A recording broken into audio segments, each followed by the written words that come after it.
আল্লাহর নামে শুরু করে দিছি, আমি প্রভুর নামে শুরু করে দিছি বাবা, তাহলে তুমি ফেরাউন যদি মানে খোদা হয়ে থাকো, তাহলে উনি কোন আল্লাহর নামে বা কোন প্রভুর নামে চিরুনিটা তুললো আমি জানতে চাই। কথা বলেন ঠিক কিনা?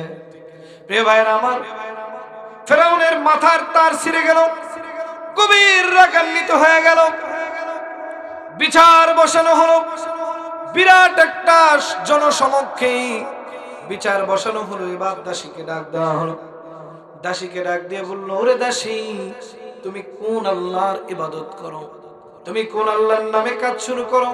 তুমি কোন প্রভুর নামে কাজ শুরু করো? কাজ শেষ করো, আমরা জানতে চাই। এবার মাসিতা দাসী ডাক দিয়ে বললেন, আমি ওই আল্লাহর ইবাদত করি যে আল্লাহ আসমান জমিনের মালিক, যে আল্লাহ আমাকে ভালো রাখার মালিক, যে আল্লাহ আমাকে খানা খাওয়ানোর মালিক। আমি তো সেই আল্লাহর ইবাদত করি, আমি তো সেই আল্লাহর দাসত্ব করি, আমি অন্য কোন মানুষের দাসত্ব করতে চাই না। প্রিয় ভাইরা আমার, ফেরাউনের মাথা গরম হয়ে গেল। এবার ডাক দেওয়া হলো, বিচার বিভাগের কার্যক্রম শুরু করা হলো। বিচার বিভাগের কার্যক্রম যখন শুরু করা হলো, এক একজন এক এক ধরনের বুদ্ধি দিচ্ছেন কিভাবে দাসীকে শাস্তি দিলে সে ইসলাম ধর্ম ত্যাগ করবে। একের পর এক শাস্তি দেওয়ার পরিকল্পনা যখন ফেরাউন করছিল, হঠাৎ করে একজন বৃদ্ধ মুশরিক কাফের ডাক দিয়ে বলল, ও বাচ্চা ফেরাউন, মা তার সন্তানের প্রতি সবচেয়ে বেশি দুর্বল হয়। এবার ওই দাসীর 3টা সন্তান ছিল। কিতাব ঘাটলে পাওয়া যায়, কোন কোন রিওয়ায়াতে বর্ণনা রয়েছেন প্রথম সন্তানের বয়স ছিল 9 বছর অথবা 7 বছর, দ্বিতীয় সন্তানের বয়স ছিল 4 থেকে 5 বছর, আর আরেকটা সন্তান ছিল একদম কোলে ধারণ করা। এবার মাকে ডাক দেওয়া হলো, ডাক দিয়ে বলা হলো, ও দাসী, তুমি কি ইসলাম ধর্ম ত্যাগ করবানি? দাসী, তুমি জানায় দাও, তুমি ইসলাম ধর্ম ছাড়বা নাকি তোমার সন্তানদেরকে হত্যা করব? এবার মাকে যখন এই ধরনের কথা বলা হয়, আপনি বলেন তো কোন মা কি চায় তার সন্তান তার চোখের সামনেই মৃত্যুবরণ করুক? এটা কি চায়? দুনিয়ার জমিনে সবচাইতে স্বার্থ ছাড়া যদি আপনাকে কেউ ভালোবাসে, দুনিয়ার জমিনে বলেছি, স্বার্থ ছাড়া যদি কেউ ভালোবাসে, সেটা হলো আপনার মা।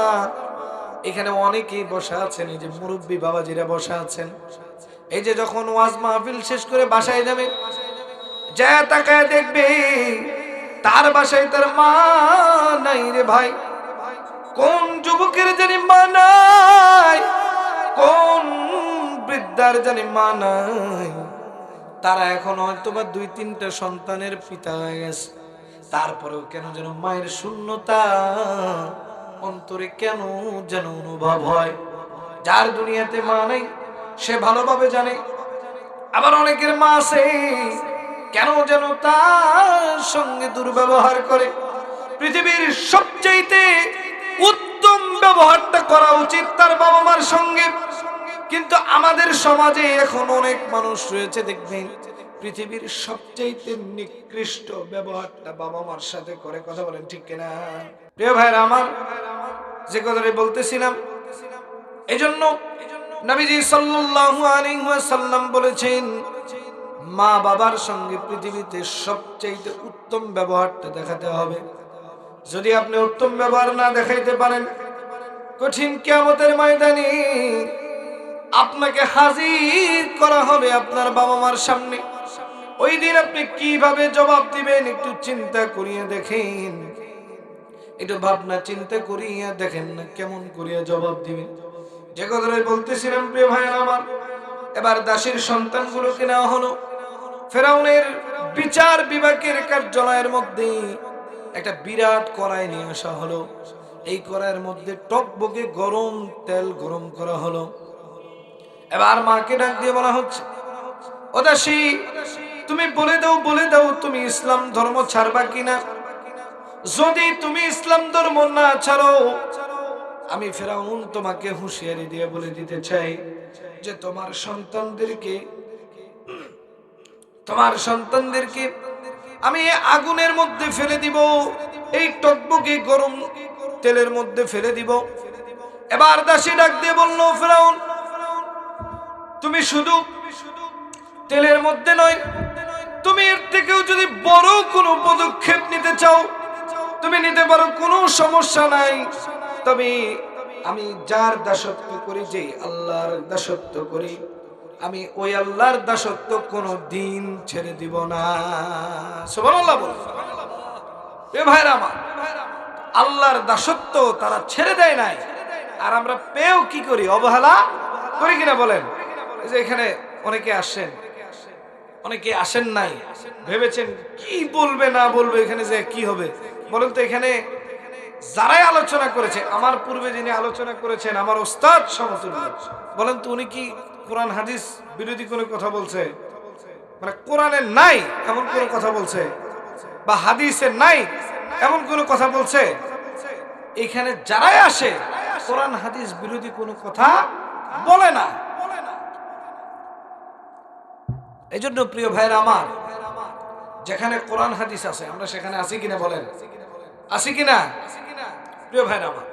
এবার দেখেন, মার সামনে তার যেটা বড় সন্তান ছিল তাকে ছিনিয়ে নেওয়া হলো,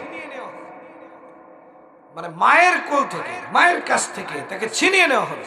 কেন? তাকে গরম তেলে দিবে, কারণ তার মা হয় ইসলাম ধর্ম ছেড়ে দিতে হবে, নয়তো তার ছেলেকে খোয়াইতে হবে। প্রিয় ভাইরা আমার, এবার মাসিতা ফেরাউনকে ডাক দিয়ে বলল, ফেরাউন তুমি এর থেকে বড় কোনো সিদ্ধান্ত নিতে পারো, আমাদের কোনো সমস্যা নাই। তুমি শুধু আমার একটা সন্তান নয়, তুমি যদি আমার তিনটা সন্তানকে হত্যা করে ফেলো, ও ফেরাউন আমি ডিক্লার দিলাম, আমি কথা দিলাম, আমার যদি জীবন চলে যায় আমি জীবনে কোনোদিন আল্লাহর দাসত্ব করা ছেড়ে দিব না, এবং আমি কোন মানুষ রূপী খোদাকে মানব না। মানুষ কখনো খোদা হতে পারে কিনা বলেন? যেই মালিক সূর্যের মালিক, চন্দ্রের মালিক, সাগরের মালিক, আকাশের মালিক, বাতাসের মালিক, সেই আল্লাহ কি কখনো মিথ্যা হতে পারে কিনা বলেন? অনেক ইহুদি, নাসারা, বৌদ্ধ, খ্রিস্টান রয়েছেন যারা এই থিওরিতে বিশ্বাস করেন যে দুনিয়াটা এমনি এমনি হয়েছে, কোনো কেউ তৈরি করে নাই, কোনো কিছু তৈরি করার প্রয়োজন হয় নাই। বলেন তো এই যে আজকের যে মঞ্চ যে তৈরি করেছে, এমনি এমনি কি হয়েছে কিনা? অবশ্যই কোনো না কোনো একজন কারিগরের প্রয়োজন হয়েছে, যিনি এটাকে তৈরি করেছে। তাহলে এত বড় সমগ্র পৃথিবী কেমন করিয়া অটোমেটিক তৈরি হয়ে গেল বলেন তো দেখি? কোনোভাবে সম্ভব নয়, অটোমেটিক তৈরি হয় নাই। এই জন্য ইহুদি, বৌদ্ধ, খ্রিস্টান, নাসারাদের কোন প্রকার কোনো কথাই বিভ্রান্ত হওয়া মুসলমানের কাজ নয়। মুসলমান বিশ্বাস করবে কাকে? আল্লাহকে, এবং দুনিয়াতে বিশ্বাস করবে কোরআনুল কারীমকে। আল্লাহ বলেছেন জালিকাল কিতাবুল লা রাইবা ফীহি হুদাল লিল মুত্তাকিন, এটা আমার এমন একটি কিতাব যেই কিতাবের মধ্যে আমি সমস্ত জীবন ব্যবস্থাকে এত সুন্দর করে গুছিয়ে দিয়েছি। যদি কোনো ব্যক্তি কোরআনকে ফলো করে সে কোথায় যাবে বলেন তো? জান্নাতে যাবে। কোরআনকে ফলো করলে কোথায়? এজন্য বড় ভাই আইনুদ্দিন আল আজাদ ভাই একটা ছন্দে ছন্দে একটা কথা বলেছে, বলবো? সমাধান চাও যদি জীবনে মরণে, ফিরে যাও খুঁজে নাও চোখ রাখো কোরআনে। সমাধান চাও যদি জীবনে মরণে, ফিরে যাও খুঁজে নাও চোখ রাখো কোরআনে। তবেই পাবে সুখ শান্তির ঠিকানা, তবেই পাবে সুখ শান্তির ঠিকানা, যদি মেনে নাও তুমি মনে প্রাণে। সমাধান চাও যদি জীবনে মরণে, ফিরে যাও খুঁজে নাও চোখ রাখো কোরআনে। লিল্লাহে তাকবীর। প্রিয় ভাইরা আমার, আপনাদের কি মানে ঘুম ধরতেছে নাকি? বুঝতেছি না, কথায় মনে মজা নাই নাকি বলেন? প্রিয় ভাইরা আমার, কোরআনের কথা মজা তখনই লাগবে যখন আপনি কি করবেন? একটু মানে ইলহামের সহিত শুনবেন, তার তিলের সহিত শুনবেন, তাহলে আপনার কোরআনের কথা মজা লাগবে। যে কথাটি বলতেছিলাম, মার সামনে থেকে সন্তানকে কোথায় দিবে? অগ্নিকাণ্ডে ফালায় দিবে বা গরম তেলে নিক্ষেপ করবে। এবার মা ডাক দিয়ে বলতেছে, ও ফেরাউন, শুনে নাও, শুনে নাও, আমার শুধু একটা সন্তান নয়, আল্লাহ পাক যদি আমাকে এরকম শত শত সন্তান দিত, আমি শত শত সন্তানকে আল্লাহর রাস্তায় ছেড়ে দিতাম, তবুও আমি আল্লাহ রাব্বুল আলামিনকে ভুলতে পারবো না। আমি ইসলাম ধর্ম গ্রহণ করেছি, সেটা ত্যাগ করতে পারবো না। মুসা কালিমুল্লাহর আদর্শে আদর্শিত হয়েছি, আমি সে আদর্শ বলতে পারবো না, কোনোভাবেই না। মাসিদার সামনে তার বড় ছেলেটাকে নিয়ে তেলের মধ্যে দেওয়া হলো। মা পাগল পারা গেল। মা বারবার বারবার ডাক দিয়ে বলতেছে, ও বাবারে, আমি তোর জন্য কিছুই করতে পারলাম না। আমি দুনিয়ার জমিনে এমন এক আল্লাহর ইবাদত করি, আমি এমন এক নবীর আদর্শ বাস্তবায়ন করে নিয়েছি। শুধু আমার একটা সন্তান নয়, যদি এরকম শত শত সন্তান দুনিয়ার জমিন থেকে বিদায় হয়ে যায়, তবু আমি ইসলাম ধর্মকে ত্যাগ করতে পারবো না রে বাবা। ও বাবা, তুমি চলে যাও, চলে যাও, দুনিয়ার জমিন থেকে চলে যাও। দাসী তার সন্তানের দিকে একবারও তাকাইলেন না। বলে, কেন তাকাইলেন না?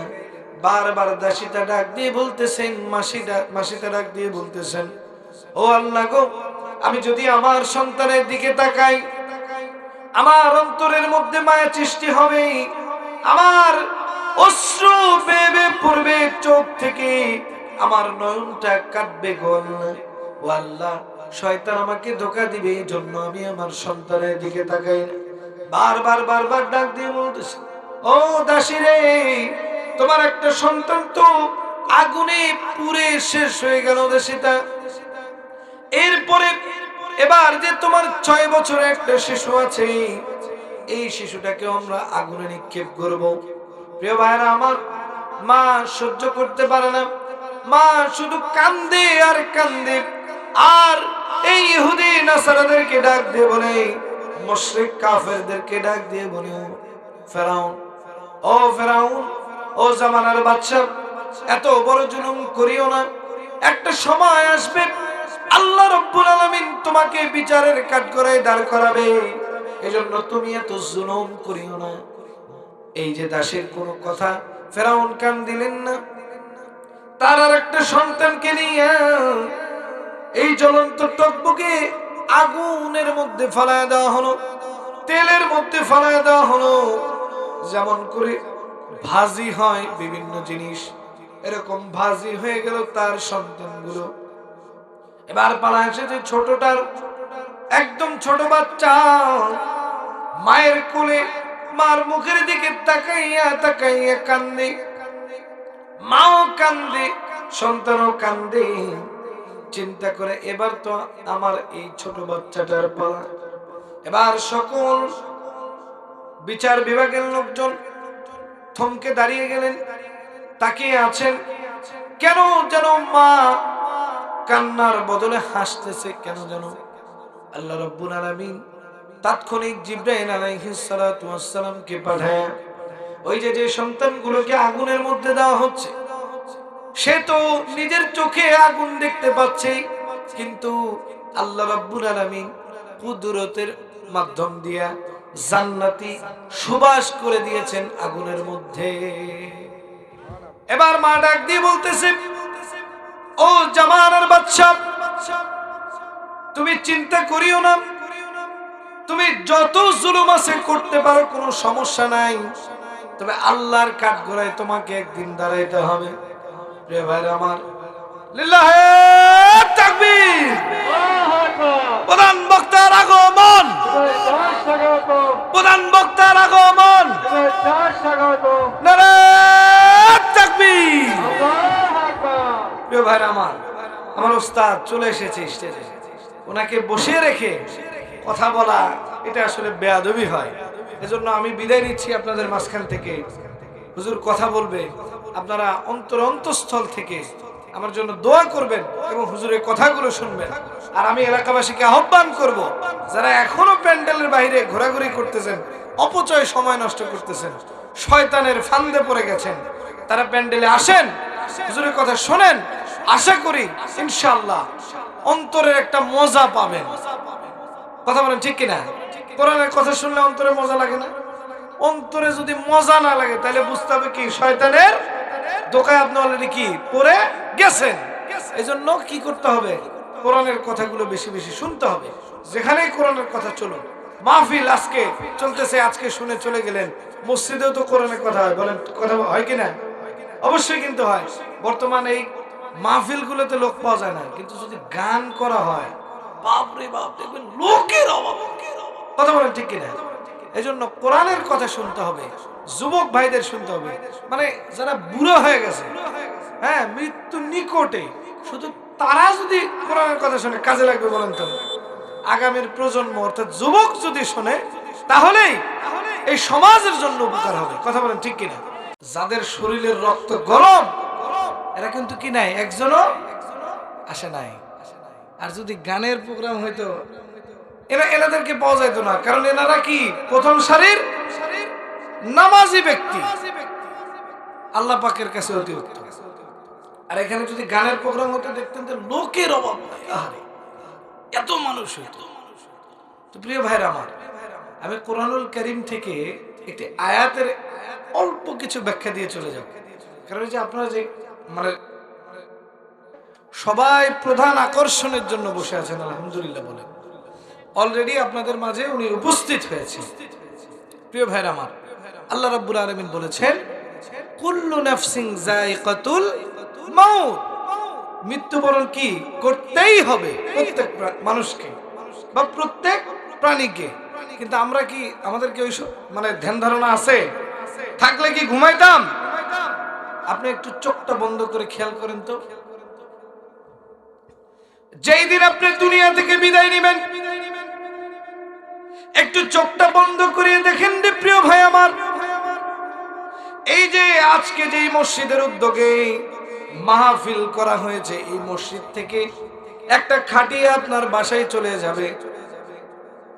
যেই দিন আপনার বাসায় খাটিয়া চলে যাবে, সেই দিনও হয়তোবা এলাকায় মাহফিল হতে পারে, তারপরেও হয়তোবা মাহফিল হতে পারে, কিন্তু আপনি যদি 1000 বছরের চেষ্টা করেন ফিরতে পারবেন কিনা বলেন? প্রিয় ভাইরা আমার, মৃত্যু এমন একটা নিশ্চিত জিনিস।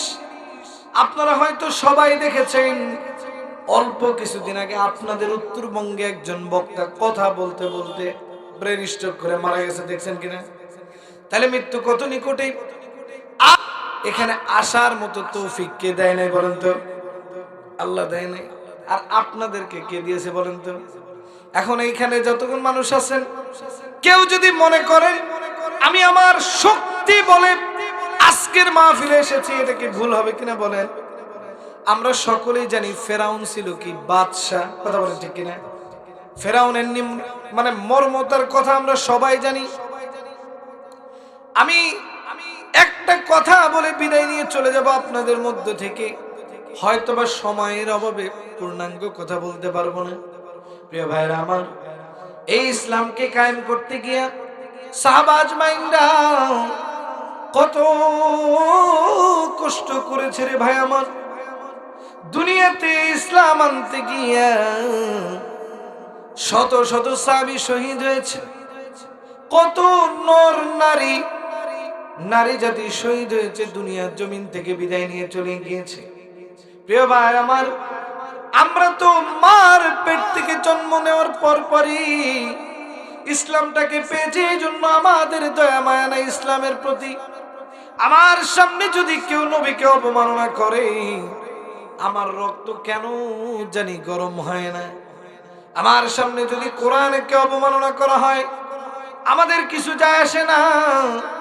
কিন্তু যদি আপনার বাপ ভাইকে কেউ যদি একটু কুটো কথা বলে, দেখবেন বাড়ি থেকে সবচেয়ে যেটা বড় দা সেটা নিয়ে বের হয় কিনা বলেন? সেটা নিয়ে কিন্তু বের হয়।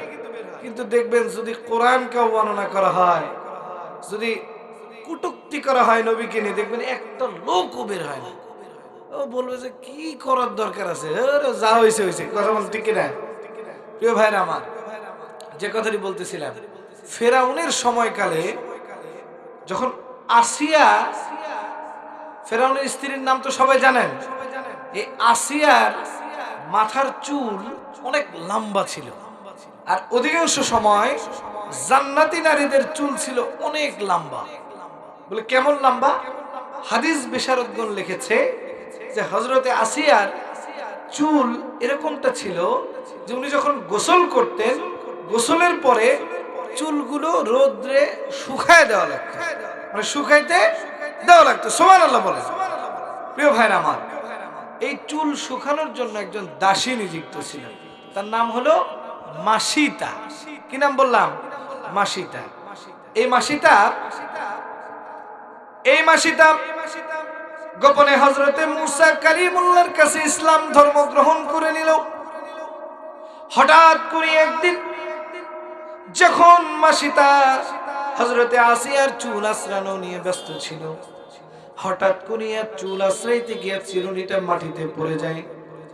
এই চিরুনিটা ওঠানোর সময় এই দাসী হঠাৎ করে বলে ফেলে বিসমিল্লাহ বলে উঠায়।